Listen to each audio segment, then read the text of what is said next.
ಯಮದೂತರು ಬಂದು ಪ್ರಾಣವನ್ನು ಸೆಳೆವಾಗ ಯಮದೂತರು ಬಂದು ಪ್ರಾಣವನ್ನು ಸೆಳೆವಾಗ ಮಮತೆ ಇಲ್ಲದೆ ಪ್ರಾಣ ಎಳೆಯುತ್ತಿರಲು ಮಮತೆ ಇಲ್ಲದೆ ಪ್ರಾಣ ಎಳೆಯುತ್ತಿರಲು ಬೆಮುಖನಾಗಿ ನೀನು ಎತ್ತೆಯಿಂದ ಕೂಗುವಾಗ ಬೆಮುಖನಾಗಿ ನೀನು ಎತ್ತೆಯಿಂದ ಕೂಗುವಾಗ ಕಮಲಾಕ್ಷ ಪುರಂದರ ವಿಠಲ ನೀನಲ್ಲದೆ ಕಮಲಾಕ್ಷ ಪುರಂದರ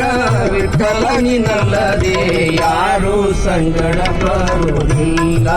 ನಿನ್ನ ಯಾರು ಸಂಗಡ ಬರುವುದಿಲ್ಲ ನಿನ್ನ ನಾರಾಯಣ ನಾಮ ನುಡಿಬವರಲ್ಲದೆ ನಾರಾಯಣ ನಾಮ ನುಡಿಬವರಲ್ಲದೆ ಯಾರು ಸಂಗಡ ಬರೋದಿಲ್ಲ ನಿನ್ನ ಯಾರು ಸಂಗಡ ಬರೋದಿಲ್ಲ ನಿನ್ನ